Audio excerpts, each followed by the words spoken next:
Module 2. Layout in Photoshop. Versions, panels, and workspace. Hello again. Welcome to the Photoshop. In this course, I'll be using Adobe Photoshop CS6 version 13.0, which is 32-bit architecture. If you want to know your version of Photoshop, then you just click on the Help tab here and go to About Photoshop.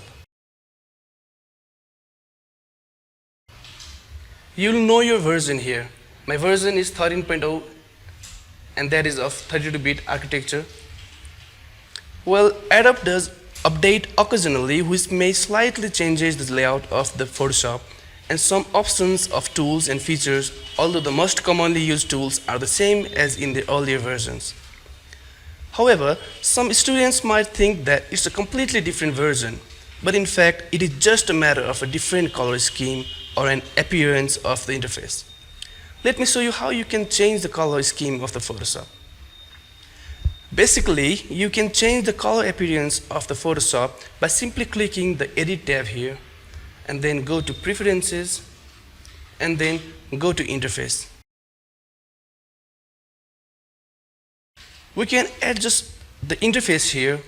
Some people prefer darker interface while some like to work in a lighter one.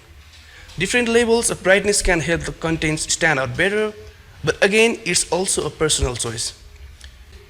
You can choose whatever level of brightness as according to your comfort working with the interface.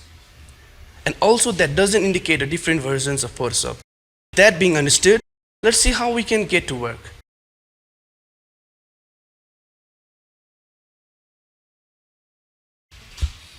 Interface. First of all, simply click on the Window tab here, then Workspace, and finally the Essentials default. We do this just to make sure we have all the features and everything by standard default. Now we want to create a new project where we can perform our editing. To do so, simply click on the File menu here and then New.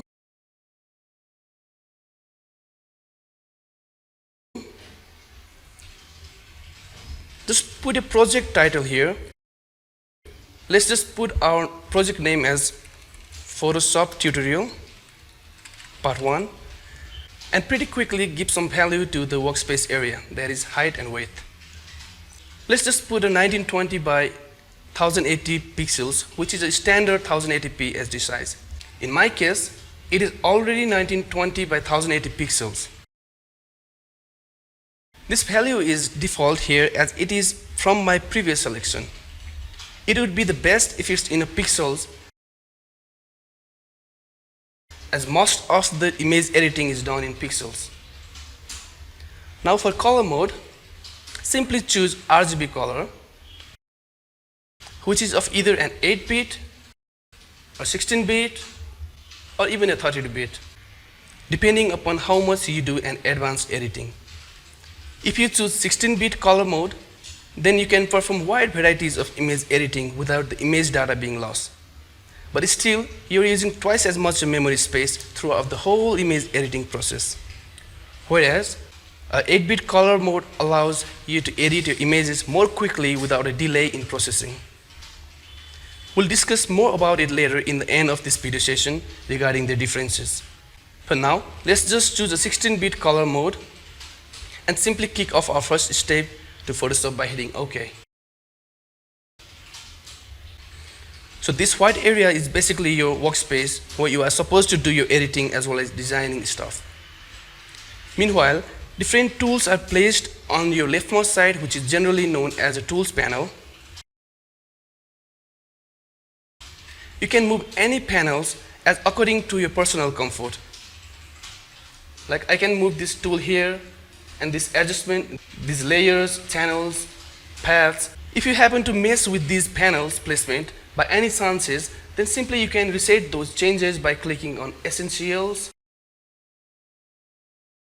and then Reset Essentials. Now you can see that all our tools are placed back in their exact default places. Similarly, the layers, channels, paths, adjustment styles. These panels are placed on the rightmost part of your screen, for which we'll use different popular tools in order to carry on our video tutorial. Meanwhile, I'll be describing them one by one along with the examples on the upcoming video session.